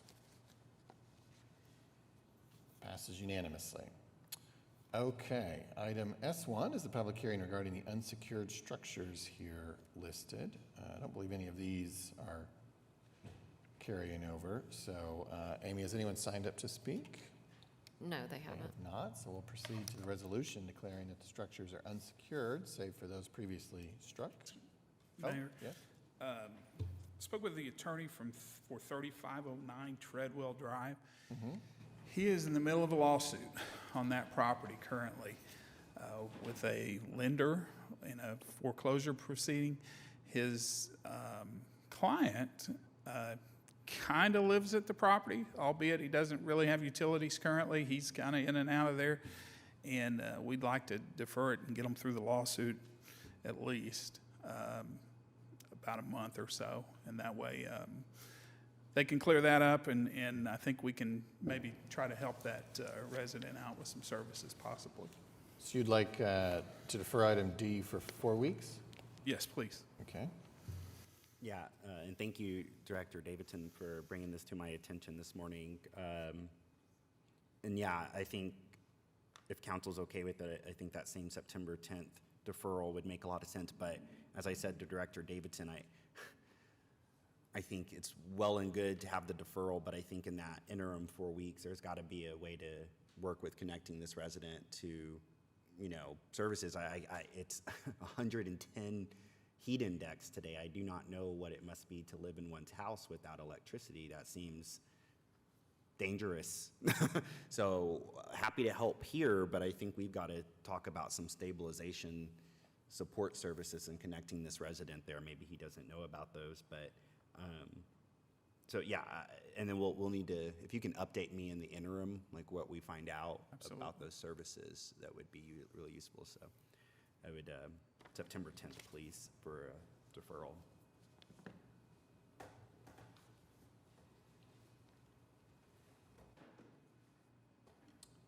We have a motion and a second. Cast your votes to defer item S1D. Passes unanimously. All right, now we are back on the resolution at S2, declaring that the structures are unsecured, save for those struck or deferred.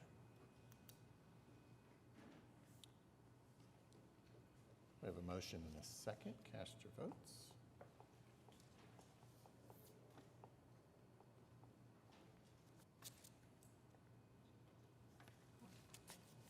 Passes unanimously. Okay, T1 is the public hearing regarding the abandoned buildings here listed. We had people who had signed up, but they were items that overlapped with item R. So I think we'll probably, I expect we'll want to take some motions to defer some things. Yes, sir, if we could defer C for 2 weeks. C for 2 weeks, okay. And then looks like item D would be that same September 10th deferral, please. Okay.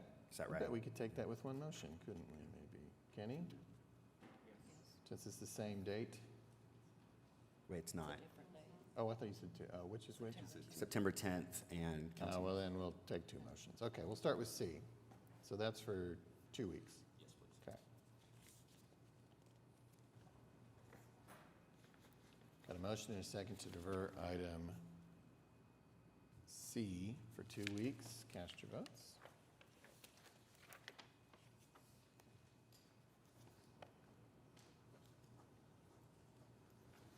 Passes 7-1. And then item D for 4 weeks. Yes, please, Mayor.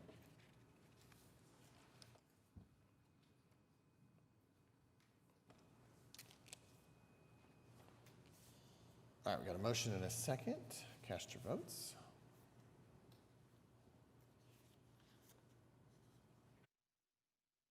Passes unanimously. All right, that brings us to the resolution at T2, declaring that the buildings are abandoned, save for those previously deferred or struck.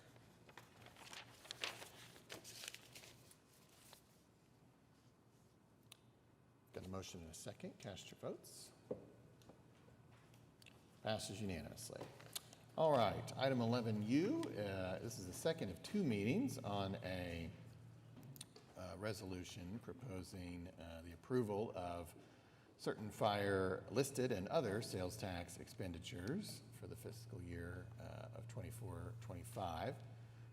Amy, has anyone signed up to speak under the second public hearing? No, they haven't. They have not, and so we will advance to the resolution at U2, amending the June 18th, 2024 resolution, approving certain fire expenditures. We already had a presentation on this, so we could take a motion for adoption today, if that is the council's will. We've got a motion and a second. Cast your votes.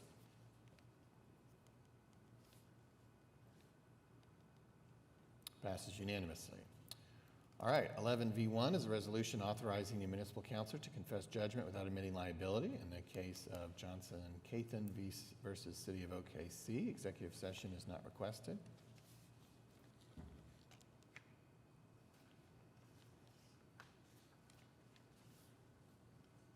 Got a motion and a second. Cast your votes.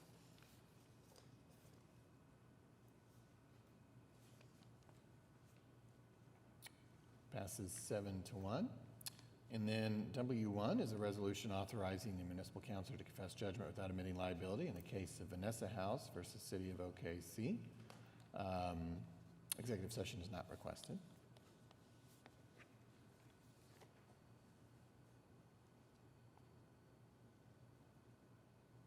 Get a motion and a second. Cast your votes. Passes unanimously. Item X is just an executive session to receive confidential communications from our attorneys concerning the case of Murphy v. City of OKC. We can vote now going into executive session and then handle it at the end of our other business. We've got a motion and a second. Cast your votes. Passes unanimously. We'll handle that a little bit later. Item Y1, our claims recommended for denial. Executive session is not requested.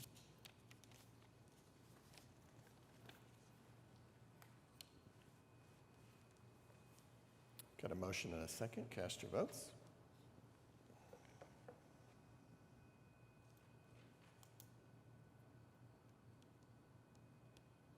Passes unanimously.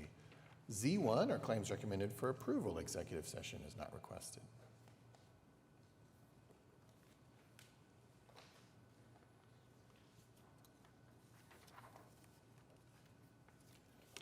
We have a motion and a second. Cast your votes. Passes unanimously. That concludes votes for the day. We're now at item 12, comments from council, Ward 1. Yes, sir. I just want to echo again what we said at the beginning of the meeting and thank all of our youth council members that have been elected and their families for the job that they've done, and just the staff that we have who have been able to identify these young individuals and bring them to us. We need all the help we can get, and I'm grateful that they're here. Thank you. Thank you, Ward 2. Thank you, Mayor. First, I just wanted to acknowledge the progress that we're seeing right now as it relates to Phase 1 of MAPS 4 sidewalks. Right now, the intersection improvements have occurred at Northwest 30th and Chartel. Residents are just really excited about being able to cross all four corners of that intersection safely. And then northward on Chartel, from 30th, along the community gardens where there's this beautiful butterfly art structure on the west side of Chartel, and then one of those little libraries, they're called, right in front of the community gardens. But you couldn't really access them previously, and so now these sidewalks really allow for that accessibility. And right now the construction is taking place of those sidewalks right in front of Harding Fine Arts. And this has been something they've been asking for a while for the students there. So it is truly surreal. I'm guessing some of the council members who've been serving for a while, you know what it's like to set in motion a policy or an investment in something and see it come to fruition. That's very new to me. And so seeing the results of MAPS 4 in the neighborhoods, it's surreal. I wanted to again thank Director Miller for joining me in Meridian Hills neighborhood last night, where walkability was something they were interested in code enforcement. Let me also just say, Oklahoma is, kind of a lot of people are in grief right now with the loss of Louisa McCune.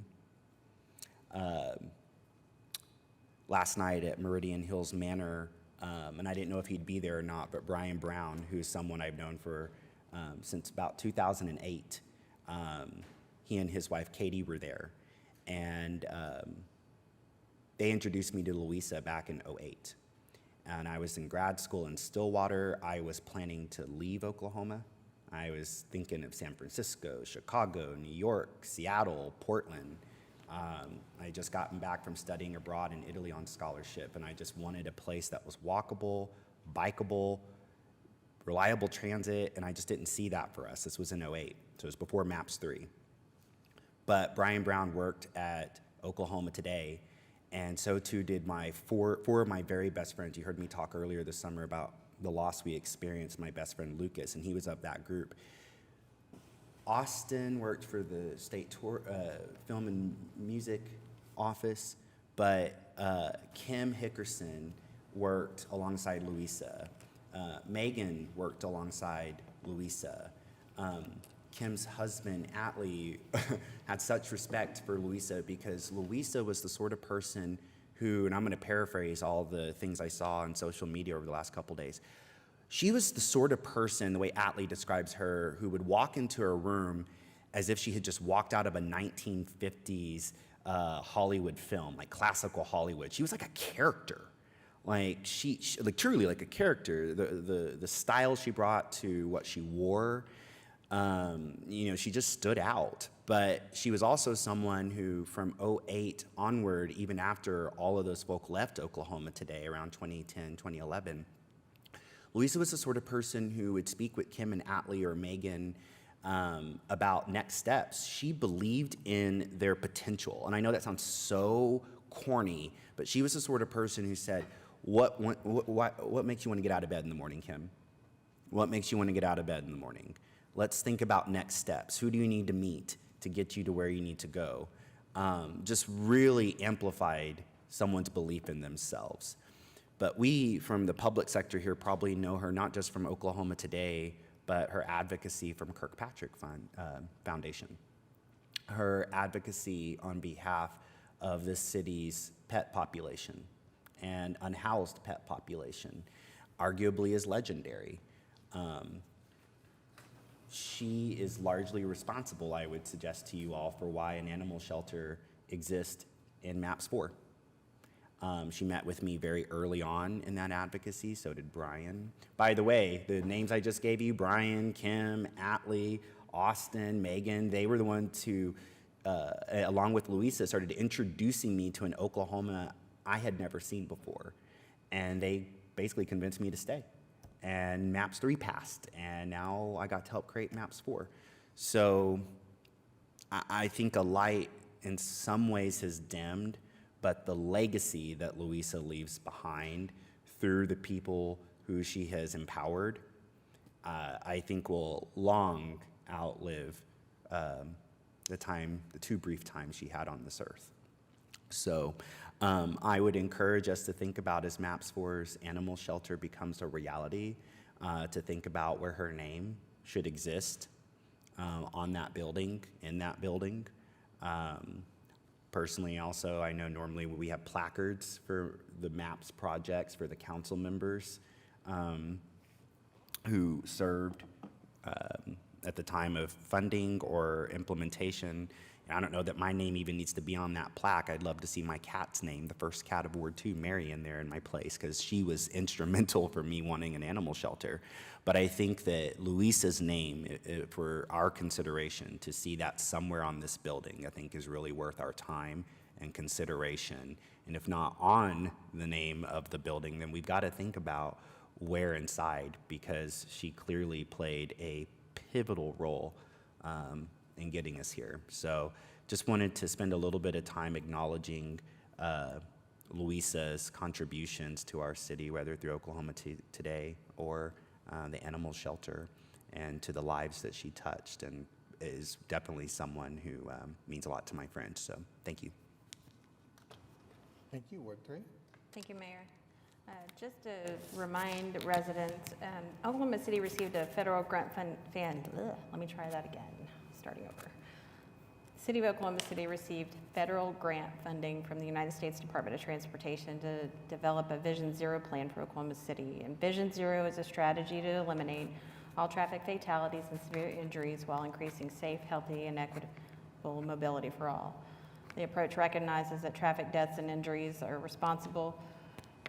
preventable and prioritizes the safety and well-being of all road users. I remind you of this today because there are workshops coming up this month, and we won't have an opportunity to talk about them again before they come. So those workshops are, the first one is in Ward 3. It's Wednesday, August 14th, so that's tomorrow from 4 to 6 p.m. at the Canadian Valley Technology Center on the Cowan campus at 1701 South Check Hall Road.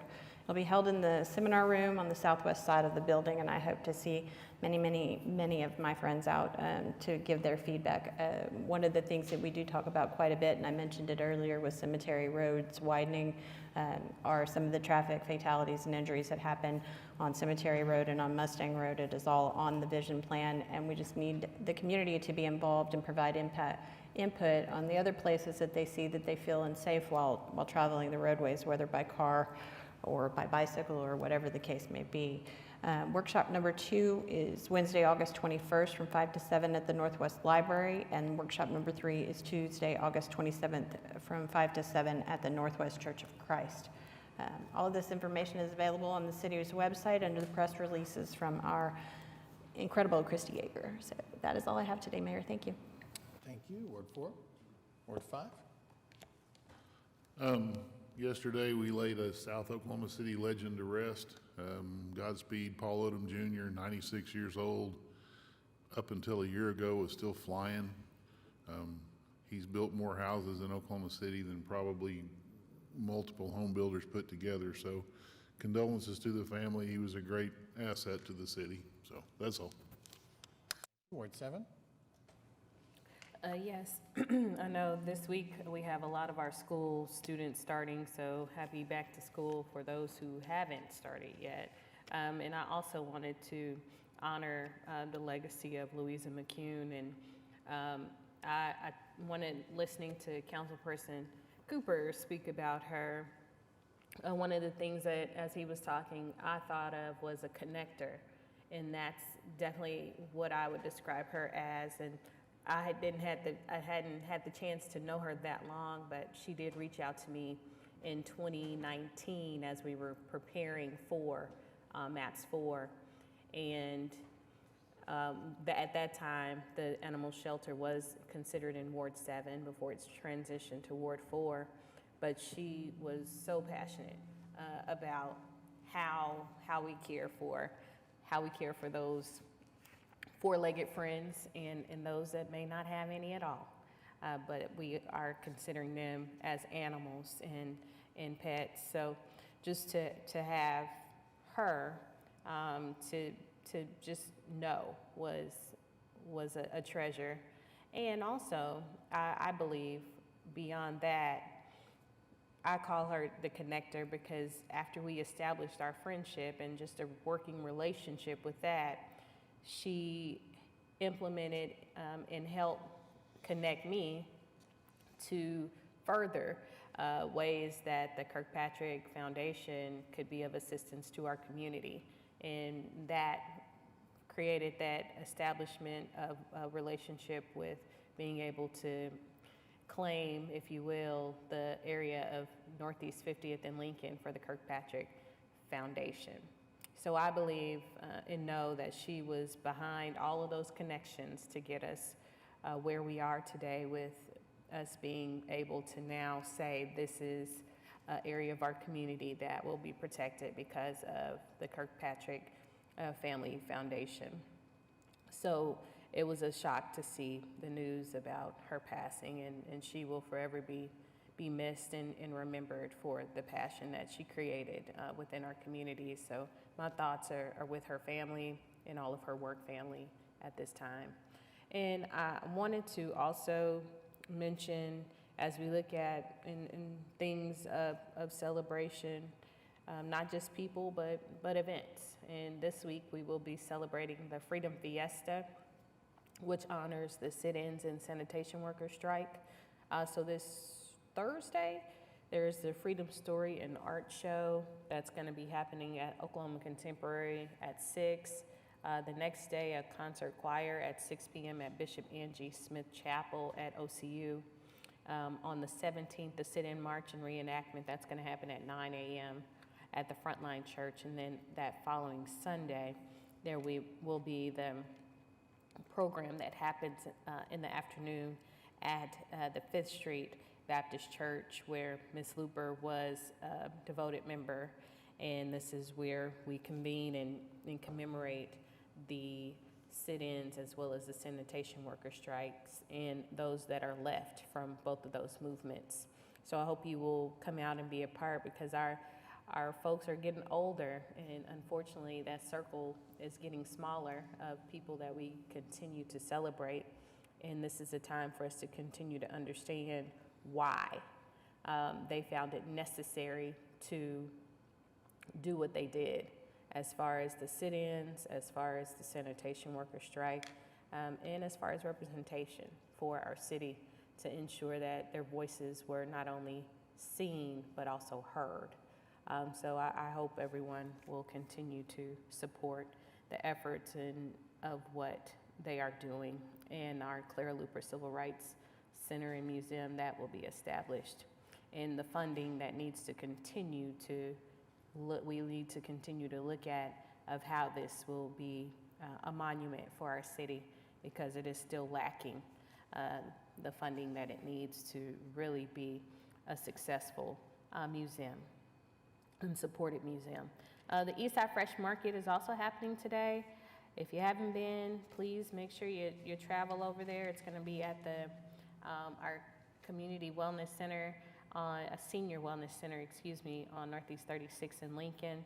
And I also wanted to, while I'm here thinking about this, we had a meeting last week at Millwood. I want to thank Millwood for opening their doors for this public meeting, as well as our city staff for being present, and all of the folks that came out. I know we had at least 100 people that were a part of this meeting, so that was a lot. And I want to publicly say that this was just one of many meetings that we will continue to have until we get what we need out of the conversation, whether it be a yes or a no, but those meetings will continue to happen until we get where we need to go.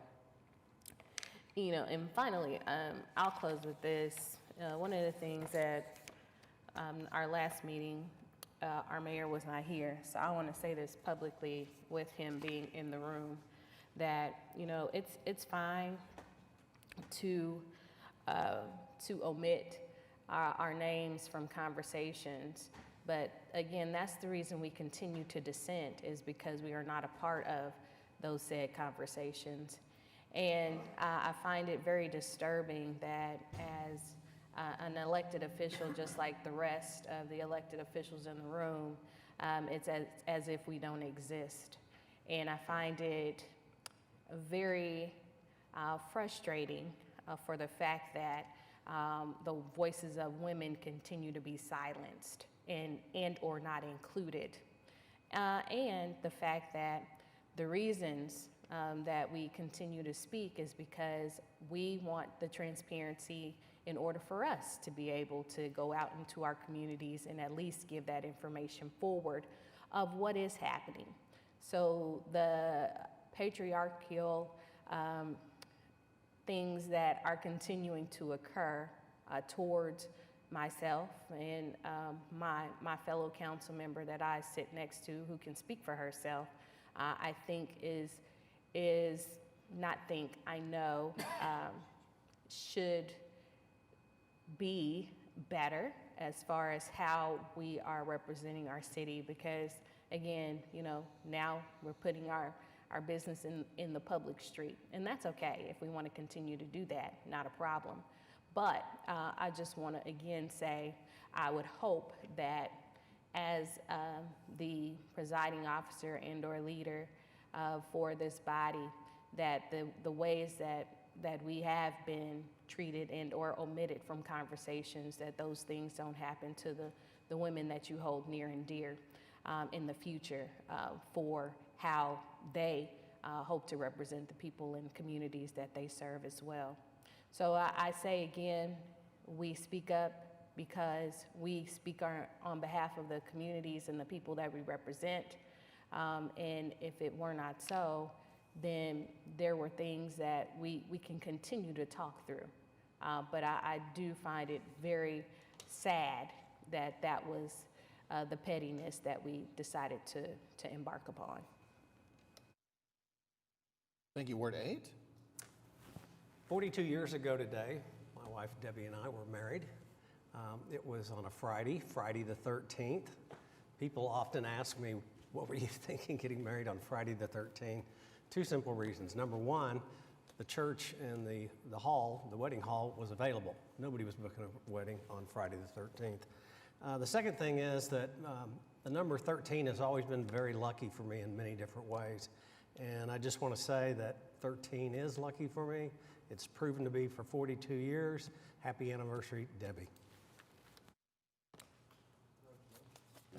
Thank you. Happy anniversary. Okay, so that concludes comments from council, and now we're item 13, citizens to be heard, and we have one citizen who signed up to speak, Ronnie Kirk.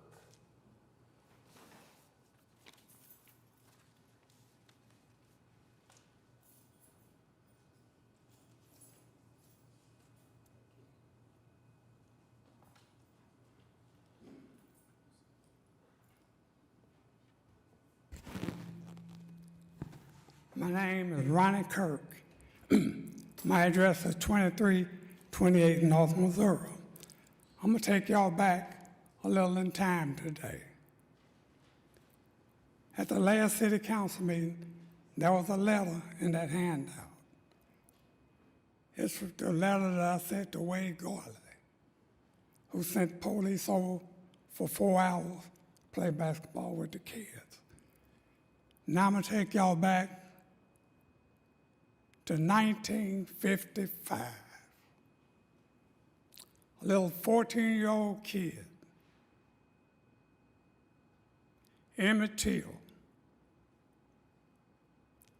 He was drugged, beat, burnt, castrated, mutilated. Our system failed him. He was innocent, had committed no crime. George Floyd,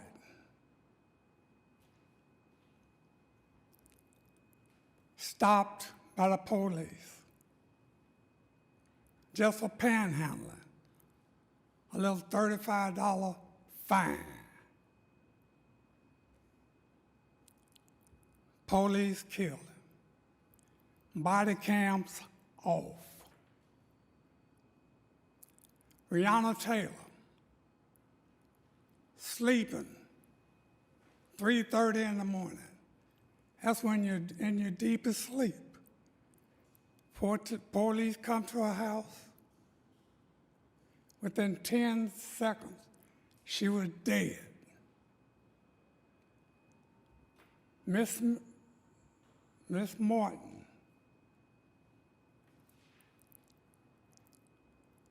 boiling water to cook some beans for the dinner for her kids. 3 o'clock in the afternoon, shot in the left side of her head. That's why she was reaching down. She was actually looking at the floor. 30 Police seconds, body please. cam off. We always have the right things in place. All the body cams here in Oklahoma already been paid for.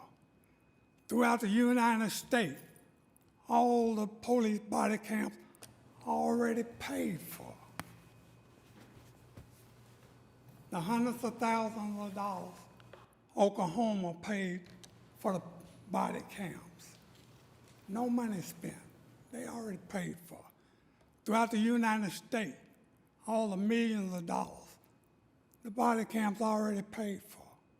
Mr. Kirk, we're over time. We already have the things in place, already paid for. They just don't know how to use them. Off, on, off, on. If once a police committed to. Mr. Kirk, we'll have to end there. Thank you so Okay, much. Thanks for respond. coming down. And Okay. that concludes citizens to be heard. We'll now go into executive session. Okay, thank you.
All right, we have returned from executive session, and we have reached item 14 on our agenda, adjournment, and we are adjourned.